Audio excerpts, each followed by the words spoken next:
Methodical. Most self-improvement strategies rely on willpower, the power to exert free will against internal or external obstacles. But willpower is a finite resource. It is the fuel for an internal debate, used when one part of you wants a cookie while another part wants to be healthy. By the time you reach the end of the day, that mental fuel is exhausted, and you revert to whatever behaviors your environment makes easiest. Psychologically, we are highly adaptive organisms. Our traits and behaviors are not fixed. They evolve to match the demands of our situation. Psychiatrist Viktor Frankl observed this in the most extreme environments imaginable, noting that a person can get used to absolutely anything if the circumstances require it. We do not exist independently of our context. For centuries, human survival was tied to the physical demands of agricultural labor. The Industrial Revolution shifted that environment, drawing people into cities and onto factory floors. This required us to adapt to sitting for long hours and performing repetitive tasks under strict supervision. The information age has accelerated these environmental shifts. We now operate in a global landscape optimized for constant engagement with technology and stimulants. Most people are in survival mode, unknowingly adapting to a world of culturally accepted addictions and chronic sleep deprivation. Attempting to use willpower in an environment engineered for distraction is like trying to swim against a riptide. To change your results, you have to stop fighting the current and change the current itself. Individual talent is often a reflection of the social norms and physical possibilities provided by a specific era. What looks like innate brilliance is frequently just the result of high environmental expectations. In the early 1990s, the motocross backflip was considered video game material, impossible for a human to execute. Yet, once the environment shifted and the move was proving possible, the standard changed.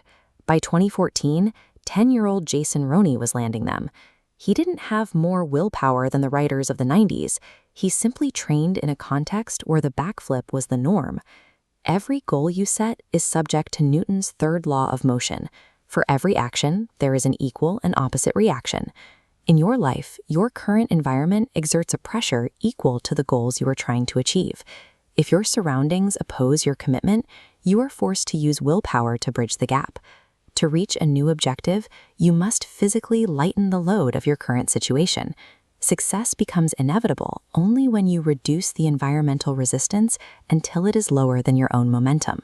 Step 1 is to designate a sacred space, a location completely outside your normal routine, reserved strictly for visualization and planning.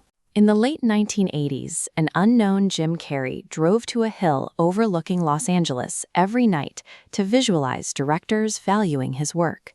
He used a physical anchor to leave his poverty behind and commit to a new role. This physical distance allows for a peak experience. Psychologist Abraham Maslow defined these as moments of highly elevated perception that allow you to see your life from a higher vantage point.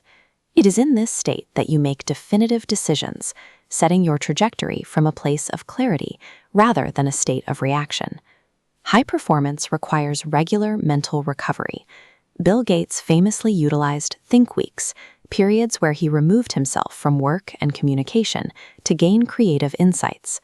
By stepping away from the daily trees of your routine, you gain the perspective needed to manage the forest of your long-term goals. A sacred environment allows you to stop reacting to the world's agenda.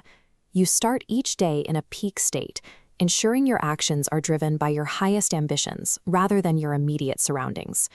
Step 2 is the physical purge. Use 2 trash bags to remove every item in your kitchen and closet that conflicts with your goals. If you want to be healthy, the junk food must leave your house. If you want a new identity, the clothes from your old life must go. You are removing the external cues that trigger your old behaviors. You must overcome the sunk cost fallacy. This is the cognitive bias where we value things simply because we already own them or spent money on them. Realize that keeping these items creates a mental gravity that holds you in your current atmosphere. Letting them go is the only way to lighten your load. Organization requires setting hard limits. Productivity expert Ari Meisel uses a literal shoebox for his electronics. Once full, he cannot add a new item without throwing an old one away. These constraints prevent your environment from becoming cluttered and overwhelming. Every physical item you own occupies a portion of your attention. Clearing your space frees up your mental working memory, the short-term storage for processing information, allowing you to apply that energy to your actual work. Step 3 is resetting your digital defaults. The smartphone is the absolute primary source of modern environmental addiction, designed to trigger dopamine loops. Dopamine is a chemical providing a pleasure signal in the brain, reinforcing the habit of seeking distraction whenever a task becomes difficult or boring.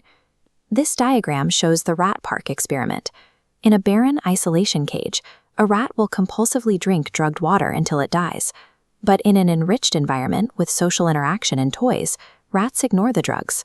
Addiction is not a character flaw, it is a response to a stressful or empty environment.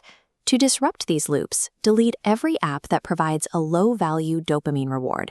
Then, set a physical default for the device. When you are at home or with family, the phone stays in a drawer. You must make the distracting behavior physically difficult to perform.